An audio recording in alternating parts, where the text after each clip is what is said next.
Well, hey, neighbor, come on in. Welcome to my home. It's time for our neighborhood chat video. I know it's nighttime and we're having the neighborhood chat video. It's still early though, so I have drinks, whatever you want. I do have soft drinks this time. James and I had Reubens for supper, so we have some leftovers. You can have that. I have snacks. Just come on in. Welcome. I love you, and there's nothing you can do about it. I have a Christmas scene going on back here. Yeah. I'm so glad you're here. I'm so glad that we can come together and talk and share and chat. You know, people are going through a lot this time of year. Some people have received bad physical news about something's going on with their body. And they're not understanding exactly why that's happening. And they might be saying, why me? You know, that's one thing I've never done with my disability is say, why me, God? Why me? I mean, why would I say that? What makes me so special that something couldn't happen to me? See, that's why we have to be careful. We don't know what our future holds. I would have never thought that I would be bound to a wheelchair for 7 years in my 50s, the prime of my life. I thought I'd be walking around and James and I would retire and travel and take our grandbabies places and go on vacation with our children and grandchildren. And oh no, that's not what's going to happen. It's going to happen, but it's not going to be the way I saw it in my mind, because I won't be ambulatory. Now, don't get me wrong. I've started walking with my walker, and boy, I've made progress. And through you all encouraging me, when I start walking, even though I'm hurting, I can just hear some of you saying, good job, Angie, way to go. Keep doing it. And it just motivates me. Y'all are so good to me. This community has been so wonderful to me. And I thank you for that. But you know, there are people out there that are lonely. They've lost loved ones. They have lost themselves. They have no one. You know, I had a friend of mine that I worked with. She was a co-worker. She had never had anybody tell her that they love her. I at first thought she was making it up, but she wasn't. She said, I've never heard those words. I cannot even imagine. That.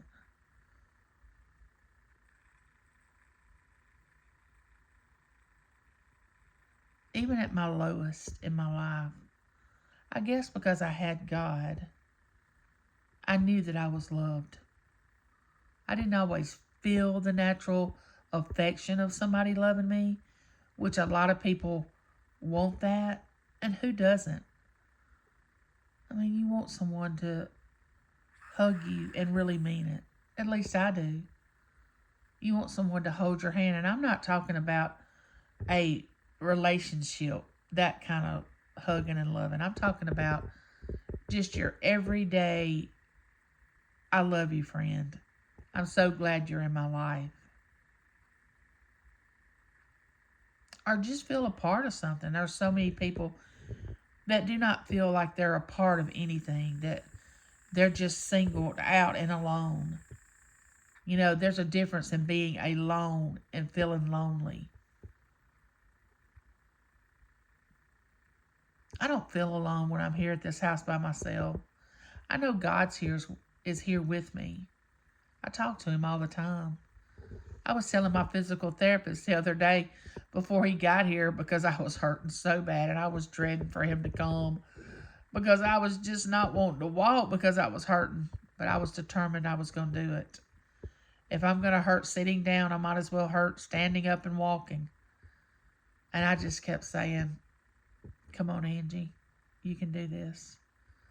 Because before he had gotten here, I was just talking to Jesus, saying, Lord, I want to do this, but I'm hurting so bad. Please take this pain from me. And if you can't, just allow me to walk more steps than I did last time. My mind just kept saying, take another step, Angie. Take another step. And with each step, it was excruciating because my back was hurting so bad that day. But yet and still, when I got finished and I had walked further than I had walked the day before, it felt so invigorating and so good that I had done it and not talked myself out of it. Don't talk yourself out of things. Don't talk yourself out of things. Self-motivate if nobody else does. Start talking positive to yourself.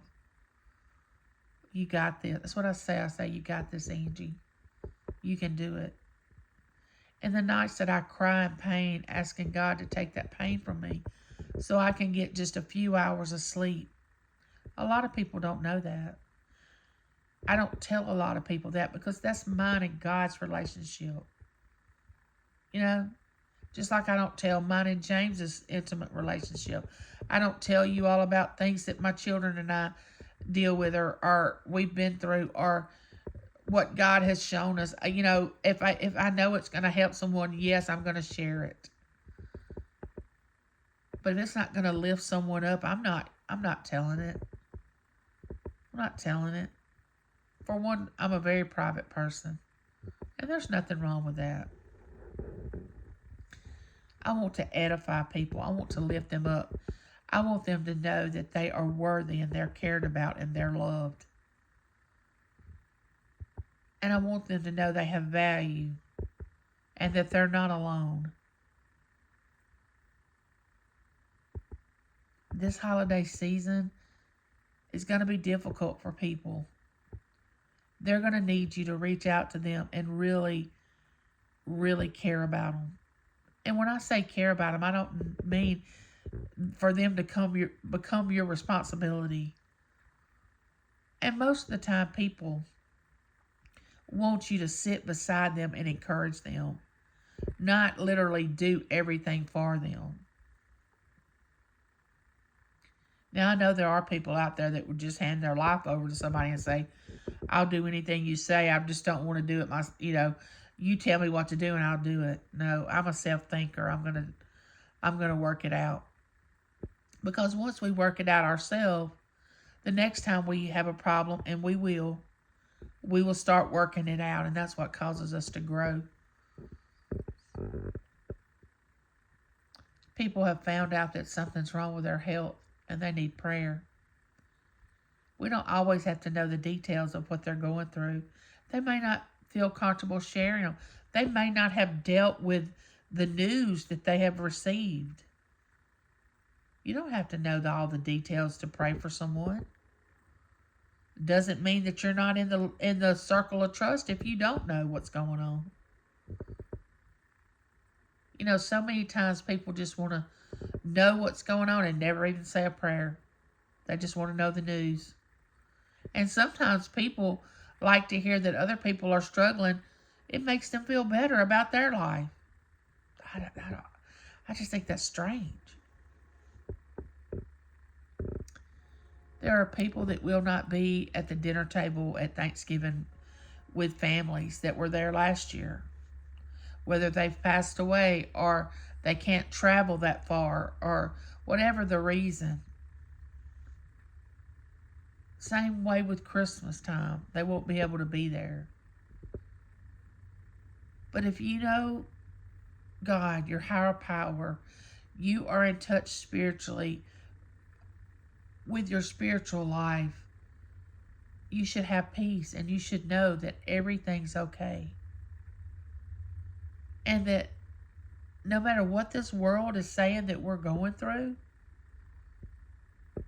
ultimately He's in control. So he never promised that we wasn't going to feel any pain. He just said, be prepared. I'm going to take care of you. It may not be in the way you want it. He never said we wasn't going to suffer. I mean, we can't go out and eat steak and all these fancy restaurants every night. We may have to eat things that we hadn't eaten in years. You know, we Gen Xers know how to survive because we were brought up in that time. So when we have to step back and cut back on our budget and not eat the foods that we're used to, it doesn't really bother us because we've been there. But you know what? Some of these generations, they're so used to having so much that it literally scares them or makes them angry when they don't get what they want. They don't want to be a team player. They want somebody else to take care of them. Not everybody. I'm not saying everybody's like that. But we have to think positive. That's how you live in peace. And, you know, people are like, well, I can't think positive when this and this is going on. I don't mean act like you live in a Disney world. I mean, just say, Lord, I don't know, really understand why we're going through this right now, but I know you got me. I know you're never going to leave me nor forsake me. So we're good. I'm with you. I'm on your side. Wherever you lead, I'm going. I'm going. Nobody wants to feel pain. Nobody wants to hurt. Without pain, we don't grow.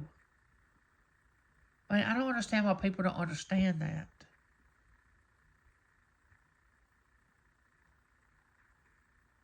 You do go through these times that everything's smooth. Then you'll hit a dip, and you'll start to have to learn another lesson, and you'll go through a trial, and you'll think, oh, I'm not going to make it. And then bam, the light, you see the end of the tunnel, and you make it through that, and you're like, oh, I made it through, and everything will be good.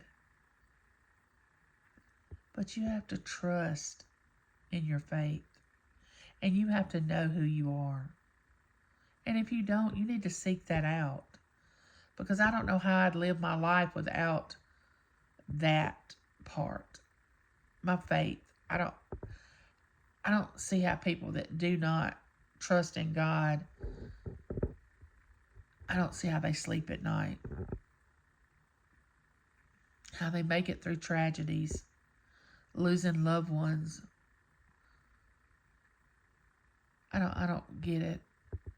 I would love to comfort those people. I love them, and I just want them to know that they're loved, they're worthy. And what your brain is telling you, try to change your perception and look at it in a different light. Just like the other day when I was telling myself, I'm hurting so bad I'm not going to be able to walk when my physical therapist gets here. I'm not going to be able to do it. He gets here, and I was telling him, I started to call you and tell you that I wasn't going to walk today. And then I said to myself, no, I can walk hurting just like I can sit in this chair and hurt. So I stood up and I began to walk, and it hurt. And I kept saying, come on, Angie, you can do it. One more step. You got it. Come on. Come on, Angie, take another step. You got it. You're good. And my physical therapist heard me. I said, yeah, and I've been talking to Jesus today too. He said, go ahead, talk to him. Because that's how I get through my days. I live a very peaceful, blessed life, but I do have bumps in the road. My life is not a Disneyland. It's not a Disney World. It's real life.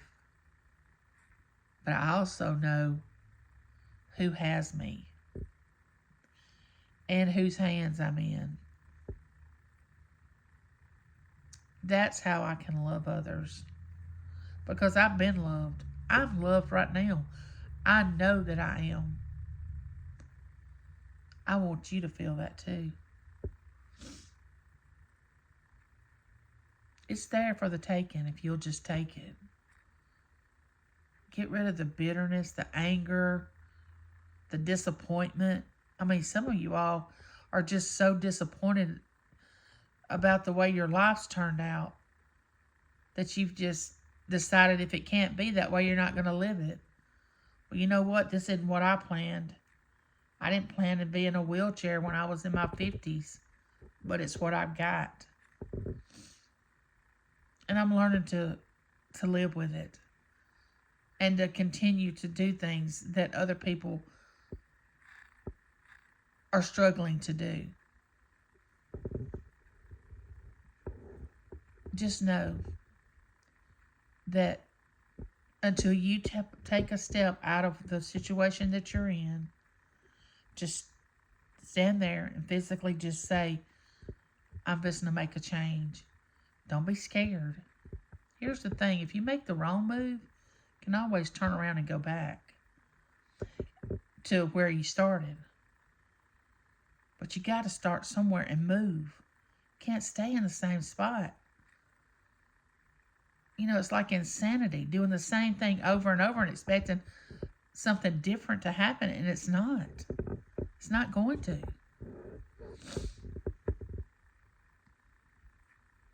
I wish I could take each and every one of you and sit down with you and hold your hand and say, you are meant to be here. You are worthy to be here. You have a purpose. You have a purpose.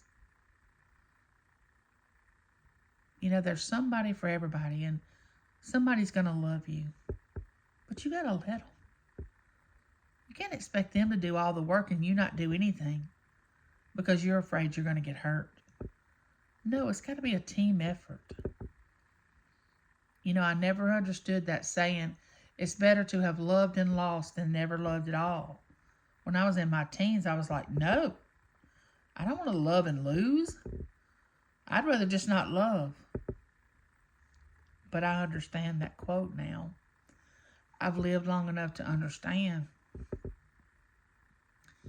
about losing someone you love.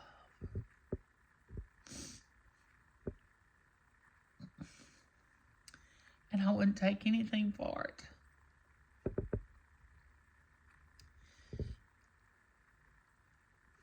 And I'm so glad that I chose to do it.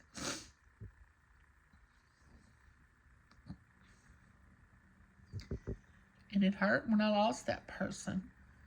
But what if I would have chose not to love them? I would have missed out on so much. Don't miss out on any more life. It's so short. How can you not understand that? How can you not wake up in the mornings and just say, thank you, God. I get to see another day. Step outside and look at the trees and listen to the birds and listen to the wind blow and embrace who you are, but want to go further in life.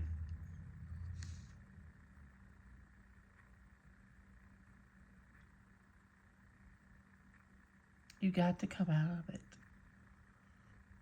You don't want the end of your life to come and you have all these regrets. Nobody wants that.